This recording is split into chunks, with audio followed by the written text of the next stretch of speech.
యుద్ధం ఎప్పుడైనా ఇద్దరికీ నష్టమే. చాలాసార్లు మనం మాట్లాడుకున్నాం ఒక కొటేషన్ని, గెలిచినోడు ఇంటికెళ్ళి ఏడుస్తాడు, ఓడినోడు అక్కడే ఏడుస్తాడని. అట్లాంటి పరిస్థితి. అయితే ఓడుతున్నా సరే గెలిచామని చెప్పుకోవడం ఆనాడు జర్మనీ నియంత, నాజీ నియంత హిట్లర్ అనుచరుడు, హిట్లర్కి సంబంధించినటువంటి సమాచార శాఖ మంత్రి గోబెల్స్ చేస్తే ఇప్పుడు ఆ గోబెల్స్ తరహా వ్యవహారమే హౌతీ కావచ్చు వీళ్ళు చేసుకొస్తుంది. తాజాగా హమాస్ తీవ్రవాద సంస్థ ఏం చెప్తుంది? ఓ పక్కన పాలస్తీనా పోతుందని ఏడుస్తుంది, గాజా పోతుందని ఏడుస్తుంది, అరబ్ దేశాలన్నీ గోలేంటి, మొత్తం పాలస్తీనాను ఆక్రమించేసుకుంటుందేమో అని గొంతు చించుకుంటున్నారు.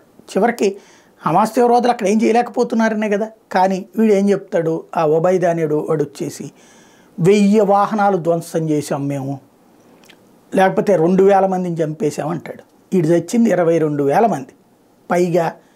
ఇప్పుడు ఎలా లెక్క వేయాలంటే మేము 25 లక్షల తుపాకీ గుండ్లు వాడాం, లేకపోతే ఒక 100 లక్షల కర్ర ముక్కలు వాడాం అని చెప్పి గెలిచేసామని చెప్పినట్టు ఉంటుంది. నువ్వు వాడింది కాదు, ఒక్క గుండు చాలు ఒక మనిషిని లేపాడని.